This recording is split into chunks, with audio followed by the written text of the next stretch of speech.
What is up, wherever you are, welcome back to another video. Today we've got the final part of our SEGA GT 2002 series with this car Alfa Romeo Giulia Sprint GTA. Okay, so we're back and today we're going to find out finally what car we're getting as a result of winning this series of 6 racers. Now, my theory, it has to be an European car. You know, last time we've got things like a Skyline in exchange for races with another Skyline, and then we got a Mazda, and in exchange for those racers we've got a Cosmos Sport. Now, I don't know a lot about that car, but it is not a Mazda as long as I know, as far as I know, I mean.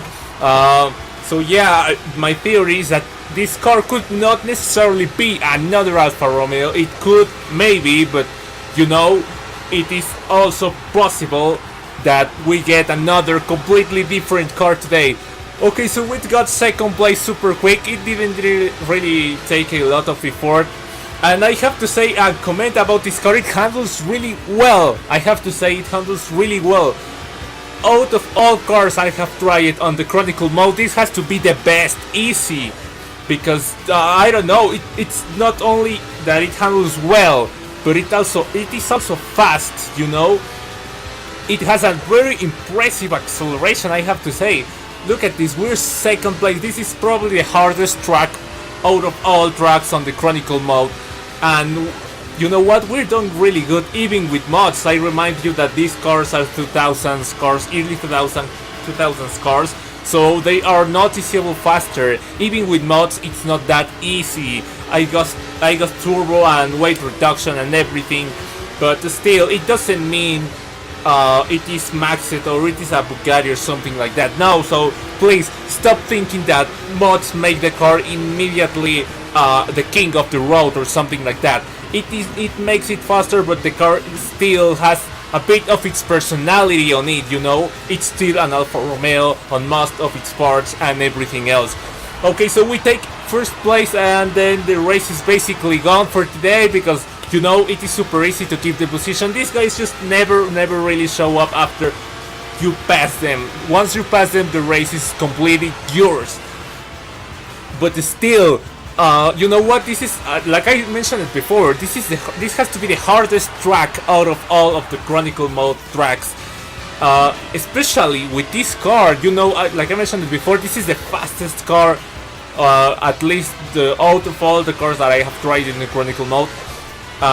So it's double hard for me.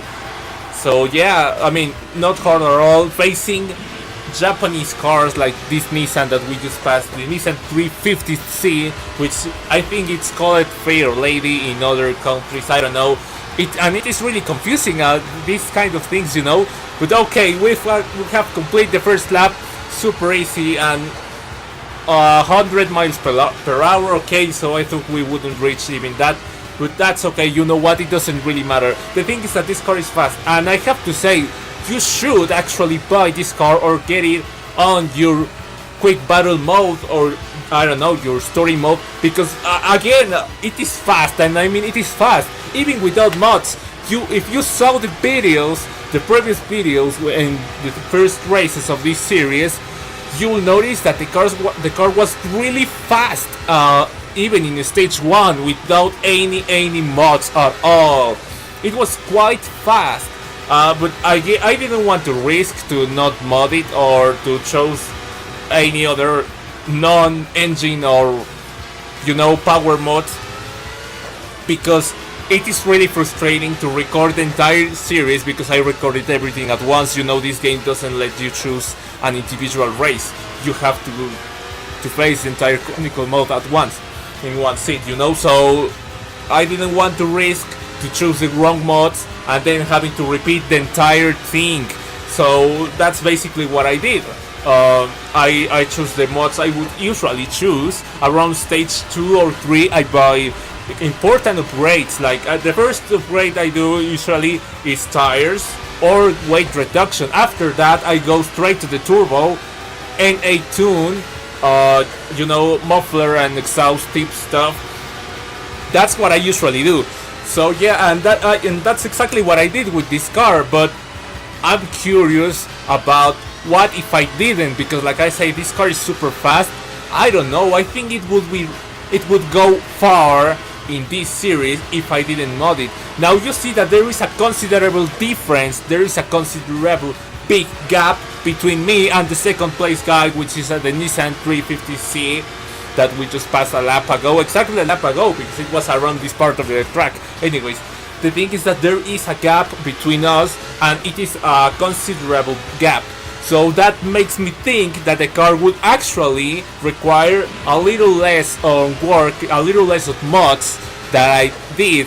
Like I said before, I didn't want to risk on not modding or choosing light mods, but this is what you have to do, you know. Again, I didn't want to risk and repeat all over again.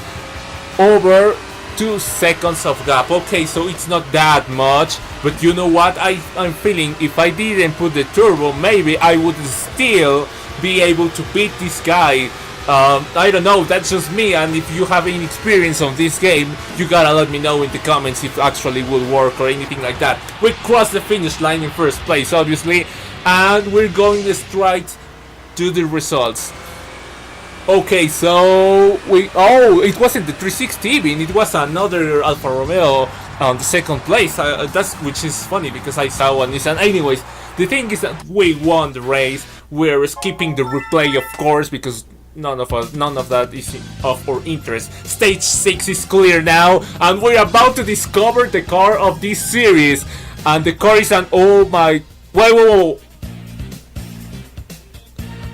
Oh, wait! Oh, so it is actually an Alfa Romeo. That's it, but it is a classic one, and it is an old one, which breaks my theory that the cars you get are related to modern versions of the cars we're using in the game. This is maybe as old as the other car, or I don't know. I mean, it looks like 70s or 80s to me. I don't know. But again, now we can conclude out of this that you don't necessarily get a new car. It could be any decade. To be honest, I think we could maybe get one of those newest Alfa Romeo sedans that, you know, newest because it was the early 2000s back then. And that was it, but one of those 4-door Alfa Romeos. I wasn't expecting this, but it looks quite aggressive. It looks like a true race car, you know, kind of Le Mans series stuff from the 80s, 70s or something like that. And I have to say I'm really impressed because I didn't even know this car was featured in the game. But it reminds me of the other Ferrari's car, you know, Alfa Romeo and Ferrari have some deals out there, so maybe this is a rebadged Ferrari race car, I don't know. The thing is that we're done for today. Thank you so much for watching this video, and I hope to see you next time. Thank you again, and I will see you later.